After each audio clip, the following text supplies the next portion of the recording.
Why Portugal's government is on the brink of collapse. Is brought to you by Nebula.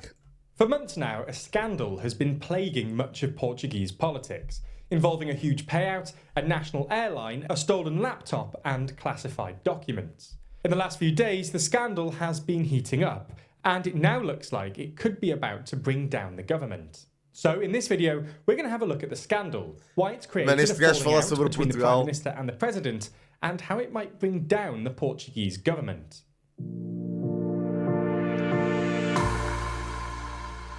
Before we start, if you haven't already, please consider subscribing and ringing the bell to stay in the loop and be notified when we release new videos. Já sabem que, por acaso esse vai para o canal Reage, mas há muita coisa que vai para o Patreon, portanto se quiserem deem subscribe no Patreon, malta, é uma coisa inteligente que vocês fazem. 2 paus. Before we get started, we should warn you, this whole debacle has more chapters in it than a Netflix docuseries. É verdade. To properly understand where the scandal began, we need to turn the clock back to just before Christmas, when it was revealed by a Portuguese newspaper that the state-owned airline TAP Air Portugal had paid a €500,000 severance payment to Alexandra Reage. Yep. Severance payments, even in state-owned enterprises, aren't anything new. What caused the controversy, however, was just who Reage was and where she went next. Just 4 months after leaving the airline, Reage was appointed by the government as president of the country's air traffic control provider, NAV. Just 2 months after that, she joined the government as Secretary of State for the Treasury. It's safe to say that an airline that had to be bailed out by the state during the pandemic, handing over €500,000 to a political appointee, left a sour taste in many people's mouths, with opposition lawmakers demanding to find out what, if anything, the government knew about the payment. The public backlash forced the Portuguese infrastructure minister, Pedro Nunes Santos, to resign, after reports emerged that the ministry knew about the severance payment. At the time, it was not clear whether Antonio Costa's government would survive. Under Portugal's semi-presidential system, the president, Marcelo Rebelo de Sousa, has a near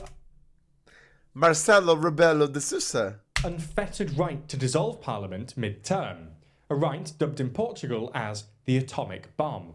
To try and contain the situation further, an investigation was launched by the Portuguese Inspectorate of Finance, who quickly determined that the €500,000 severance given to Alexandra Reage was illegal, that Reage was entitled to no compensation under the rules for public officials, and that she'd have to return the money. The government then promptly sacked TAP's CEO and president on live TV in a bid to start afresh.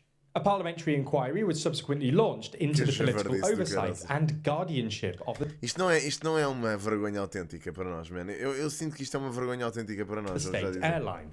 And it's the government's response to that inquiry that's really caused a crisis in the country. That's because it looks like the government and the new Minister for Infrastructure, João Galamba, were withholding evidence from the inquiry. Specifically, the broadcaster SIC has claimed that SIC! Olha os SIC! Estamos aí na SIC, meus putos! Isso eu curtia bem, dizer que trabalhava na SIC. Gambala had proposed that TAP CEO be... Gambala? Mano, ele enganou-se. Galamba, homem! The broadcaster SIC has claimed that Gambala had... Galamba!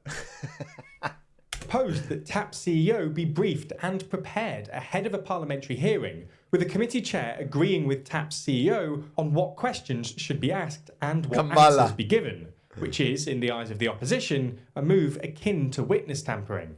This led the minister to sack the deputy that had allegedly arranged the meetings, that TAP CEO be briefed and prepared ahead of a parliamentary hearing, with the committee chair agreeing with TAP CEO on what questions should be asked and what answers be given. Ou seja, no fundo parece que o PS andou ali a dar as respostas à CEO para ela ir preparada para a comissão de inquérito. Which is, in the eyes of the opposition, a move akin to witness tampering. This led the minister to sack the deputy that had allegedly arranged the meetings, Frederico Penheiro, who didn't exactly take it... Como é que ele se chama? Allegedly arranged the meetings, Frederico Penheiro, who didn't exactly take his sacking lightly. Last week, Penheiro allegedly attacked 3 people at the Ministry of Infrastructure and stole a laptop belonging to the state. This forced the intelligence services to get involved, seizing the stolen laptop in a move that raised question marks amongst the opposition, who quickly demanded a full investigation into the legality of the security services' involvement. Very quickly after that, the Portuguese Prime Minister denied allegations that the government had ordered the involvement of SIS. Mano, SIS mete respeito, caralho. Cuidado com o SIS. Parece o SAS, tipo os SAS das forças britânicas, mas nós é o SIS, que em português é um bocado tipo, ei, ó SIS. Mas SIS, calma lá. Stating that it was a response to an alert raised over classified documents. The infrastructure minister promptly resigned, quote, for the sake of the necessary institutional tranquility. Claro. You might have thought the minister resigning would have been the end of the matter. No. But there's more to come. Late on Tuesday night, the Portuguese Prime Minister addressed the nation, apologising to all in the country over the disgraceful incident that occurred in the infrastructure ministry. Antonio Costa also crucially rejected the idea of firing the minister, stressing that Galamba was not responsible for any failure. Mano, a cena é... Firing the minister, stressing... É capaz de ser o único ministro que tem um piercing na orelha, bro. Tipo... Pá, não é que isto descredibilize o homem de alguma forma, mas é que o João Galamba tem o mesmo piercing que eu achava que ia ter em 2011, quando era o de Xizão. E isso diz alguma coisa sobre o ministro. Galamba was not responsible for any failure. It's the refusal to accept Galamba's resignation that's putting Antonio Costa's government as a whole in a perilous position. That's because the president had, even prior to Galamba's resignation, made it clear that he expected and wanted Galamba out of government. Mano, agora já é o Galampa. Oh, mano, foda-se. Over the debacle. In a strongly worded statement released even later on Tuesday night, the president stressed that he disagreed with the prime minister's position regarding the political reading of the facts and the resulting perception on the part of the Portuguese. And this isn't even the first time the two haven't seen eye to eye over the fallout of this scandal. Back when Galamba's predecessor resigned, the president was visibly frustrated with the reshuffle, hinting that it should have gone deeper, adding that if it's necessary to change the government, we'll change the government. If what's changed is enough, we'll see.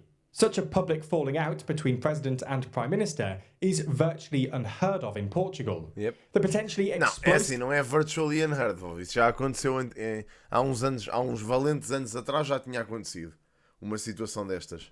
Agora, the nature of which forced nearly every daily newspaper in the country to run its front page on the falling out. The refusal to accept Galamba's resignation, in spite of pressure from the president, means that, if he really wants the minister gone, the president has two remaining options: forcing the resignation of the government as a whole, or dissolution of parliament. Given the president has been publicly humiliated, playing the latter card is very much now on the table. This, in and of itself, marks just the latest chapter in political instability in the country. Despite winning an absolute parliamentary majority in January 2022, Antonio Costa's government has been plagued by instability. Since coming to power, more than 10 ministers and secretaries of state have resigned or been sacked. Added to that, this all comes at a particularly awkward time for the government and the state airline, with the former trying to sell off the latter, potentially to the likes of the Lufthansa Group, Air France KLM, or even IAG, the owner of British Airways. So, will the government collapse? Only one person really knows the answer to that: the president. At the time of writing, the presidential palace has gone eerily quiet. All we can do is keep an eye out to see... Claro que ele não falou sobre o Marcelo ter ido comer gelados para a rua.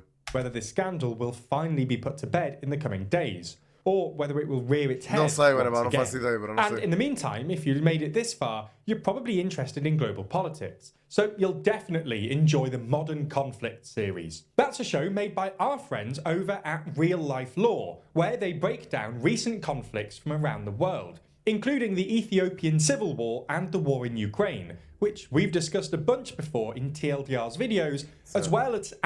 You'll find a bunch of TLDR's daily briefing as we release our show This Week in Parliament, which summarises the week's goings-on in... Ok, isto não tem nada a ver já com a cena. Pá, foi um bom sumário da cena, mas é verdade. Mas é verdade, isto é um bocado... The story makes more sense explained by you. And I am Portuguese, thank you. É verdade. Can government just not be corrupt for a single day? Yeah, é um bocado complicado, né? Nesta merda. Isto dá uma impressão muito má daquilo que se passa no país, pá. E a realidade é que para nós já é claro que é uma merda, mas para os estrangeiros imagino que esteja tudo bem.